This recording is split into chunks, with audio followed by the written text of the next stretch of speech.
WWE has announced that they have partnered with ESPN in 2026 to basically display their PLEs.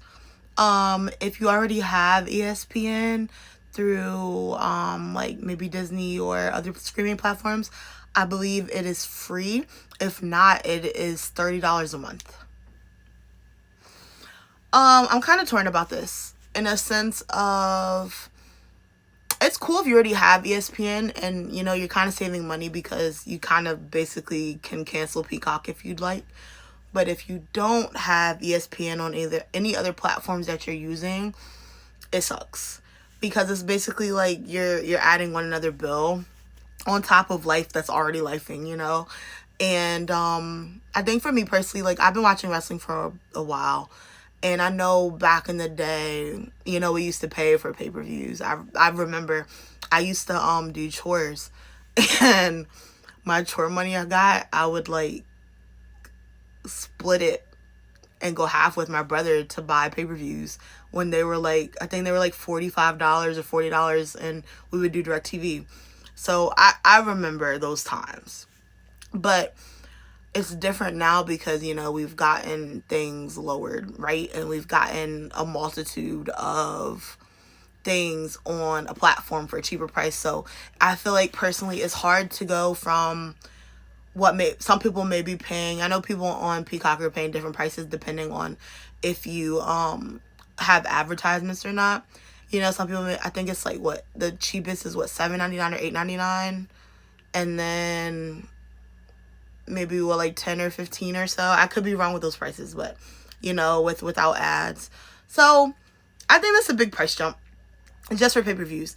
In a perfect world, I wish that WWE would kind of bring back the WWE network in a sense, or just find an app that they could put everything on, because I wouldn't mind paying extra money if I can watch Raw, SmackDown, NXT, and PLEs in one place.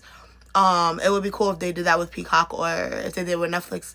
But, you know, again, with the pricing, if you don't have ESPN, right, it's basically like if you decide to watch the PLEs and pay that extra money, you're paying $30 a month on top of paying whatever you're paying for Netflix. And, you know, Netflix varies with prices as well, depending on advertisements, because Raw is on Netflix. And then, you know, that also takes into account if you have cable.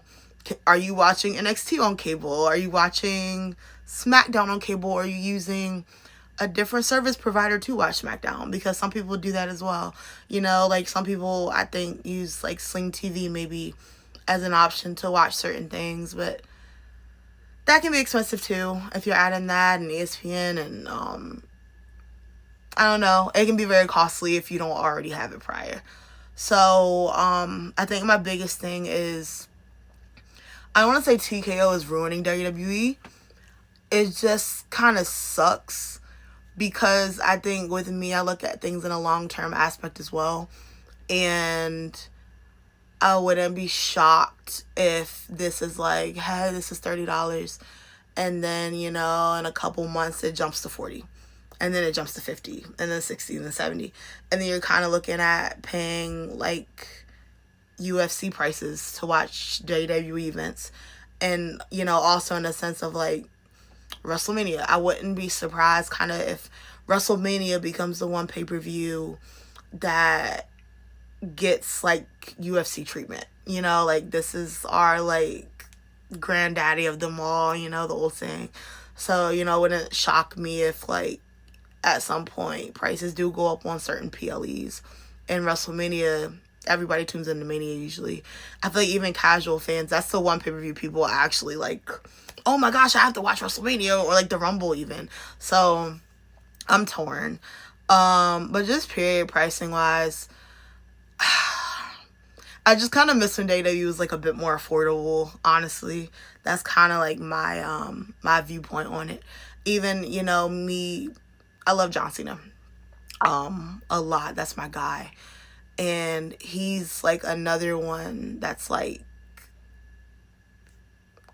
the money subject in a sense, because if you pay attention, every time John Cena goes to a different state, they have a shirt that's specifically for that state. while the idea is cool, it's also in a sense to me like a money grab, because it's like you're kind of paying like $40 and or more, honestly, and the shirts are like all the same. It's just like maybe like a different color that's a little brighter or like darker. And I don't know, I just wish things could be how they were. I also know the economy is a bit different and things are going up, but it's just kind of sad because I really love wrestling. So it's been like hard at times watching what it's become with like the TKO merger at times, if I'm being honest.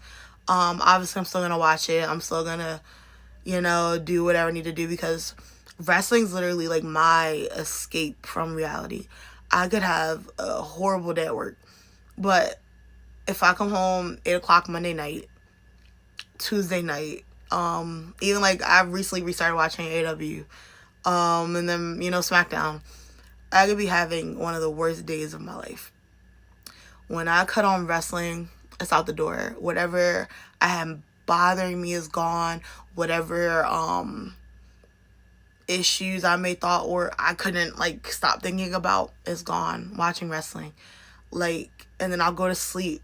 Same thing. I'm just like, whoa, I can't believe that happened. Like, even like, this week, watch Roman Reigns get robbed twice. Like, it's just like, whoa. And it's just all my worries, all my troubles, anything I'm thinking goes out the window. Like, that is literally I don't want to say my life, but wrestling is like everything to me in a sense. I don't really know how else to put it, but I'm still gonna watch wrestling. I do hope at some point things kind of get better on track in terms of pricing with things, because it's getting a little expensive. But yes, thank you for watching. I hope you enjoy the rest of your day.